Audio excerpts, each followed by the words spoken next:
Olha, o canal AgroMais acompanha as discussões no Congresso sobre o decreto que aumenta o imposto sobre operações financeiras, o IOF. Você deve ter visto que a Câmara dos Deputados e o Senado Federal derrubaram a medida.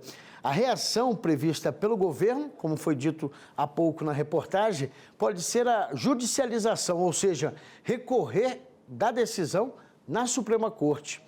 Se confirmado, alguns parlamentares de oposição já expressaram que a relação com o Executivo pode piorar.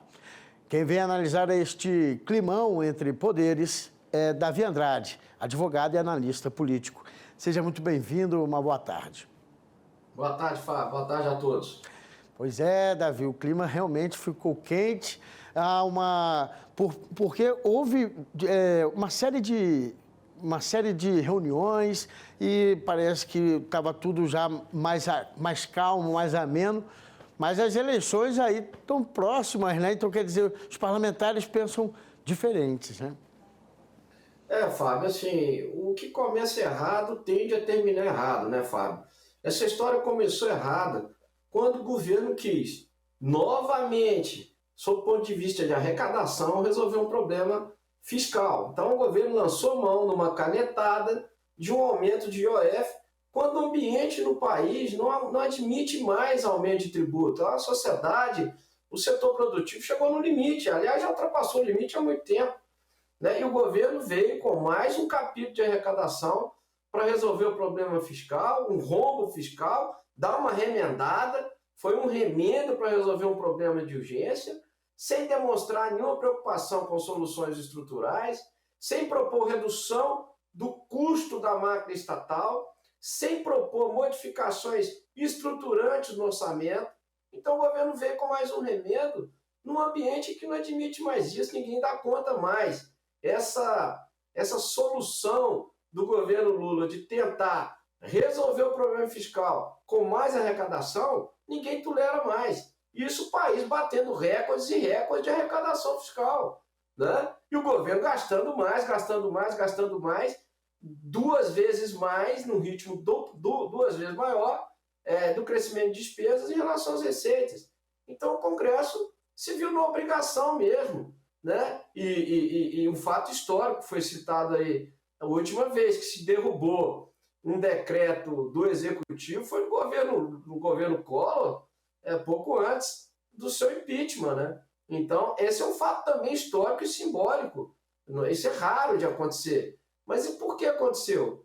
Aconteceu diante desse erro, desse acúmulo de erros do governo Lula de insistir nessa forma insuportável de aumento de tributos, de emparedamento do setor produtivo, emparedamento dos cidadãos, que agora estão entre uma carga tributária escorchante, uma das maiores do mundo, né? E muito amplificada nesse governo, e do outro lado, uma taxa de juros que é a maior do mundo, a segunda maior do mundo, agora em 15% de Selic. Então tudo é muito grave. E veja, né, Fábio, nós já falamos isso aqui N vezes. Se nada for feito, se não houver uma reforma estrutural, o Brasil caminha a passos largos para um colapso fiscal. Não vai ter mais espaço nenhum no orçamento, a não ser para aquelas despesas obrigatórias que aumentam exponencialmente. Então o recado do Congresso, né, foi muito claro. Não dá mais para resolver o problema fiscal com aumento de tributos. E eu reputo grave, muito grave, para essas relações já esgarçadas entre governo federal e Congresso, se o governo federal decidir levar essa discussão ao Supremo. Isso para mim, vai ser muito mais grave, vai esgarçar ainda mais essas relações, sabe, Fábio? Davi, tem uma ala do governo que acredita que essa decisão tomada pelo Congresso acabe beneficiando a imagem do presidente Lula, no sentido de que a alegação é de que a taxação seria dos mais ricos, cobrar dos mais ricos, e de que se houve um desajuste nas contas, foi diante de contas não pagas pelo governo anterior, e sim agora com uma ajuda social maior do que dada anteriormente. Então, quer dizer, parece que a balança ali seria essa, onde para a população o presidente Lula estaria endividando ali, causando um aumento nos custos para ajudar os mais pobres. É possível isso, já que nós tivemos ontem um Congresso aumentando o número de deputados?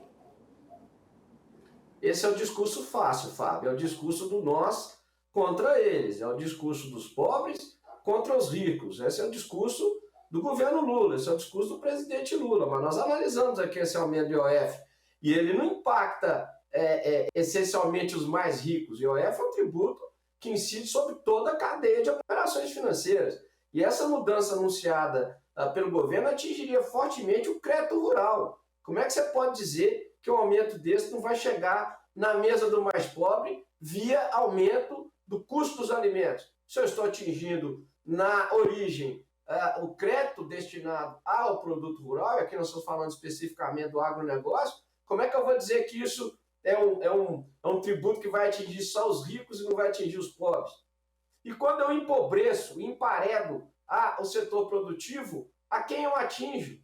Quando eu aumento tributos de forma desregulada como essas propostas que vêm só se acumulando no governo Lula desde o primeiro dia útil. Foram 23 ou 24 medidas de aumento de arrecadação. Quando eu estou emparedando o setor produtivo, o que eu causo em níveis de empregabilidade, geração de riqueza e investimento? Não é? E quando eu chego numa Selic de 15%, o que isso ocasiona no crédito, na produtividade, no investimento? O investidor, aquele que investe na produção, vai pensar 10 vezes antes de colocar o capital dele no risco ou colocar o capital dele para render 15%, 20% em renda fixa. É disso que nós estamos falando. Tudo isso ocasiona prejuízo para todos. Esse discurso antigo, chato, de nós contra eles, nós estamos todos no mesmo barco. Não é essa de nós contra eles. E o governo tem gasto desordenadamente, fora dessa curva de arrecadação, é disso que se trata. O governo não pode gastar mais do que arrecada, isso é uma fórmula básica. E quando ele gasta desordenadamente mais do que arrecada, é isso que nós estamos vendo. Nós estamos caminhando a passos largos para um colapso fiscal. Né? As despesas obrigatórias vão suplantar as receitas. E nesse dado momento o país quebra. É disso que nós estamos falando. Nós estamos falando de uma possível recessão de um país que pode quebrar. O Brasil pode quebrar. Se não houver uma reforma estruturante. E talvez seja esse um recado muito bem dado do presidente Hugo Mota. Nós não vamos mais discutir, né, com a faca no pescoço. Vamos conversar sobre questões estruturais. Aí sim, ele se colocou à disposição e o Congresso para discutir com o governo mudanças estruturais, mudanças de rumo. Mas remendo não. Né? E ninguém aguenta mais esses remendos, Fábio. Essa que é a história. Tá certo. Davi Andrade, a gente vai continuar acompanhando essa discussão, porque promete render, até porque o governo vincula muito essa situação com a liberação de emendas parlamentares, e já que a eleição está logo lá na frente, é necessário, então, que haja realmente uma abertura para o diálogo, já que ambos acabam, de uma forma, perdendo. Davi Andrade, muito obrigado, então, pela sua participação mais uma vez aqui com a gente, nas suas análises. Uma boa tarde e até a próxima oportunidade. Muito obrigado, Fábio. Um abraço a todos. Até uma próxima. Um abraço.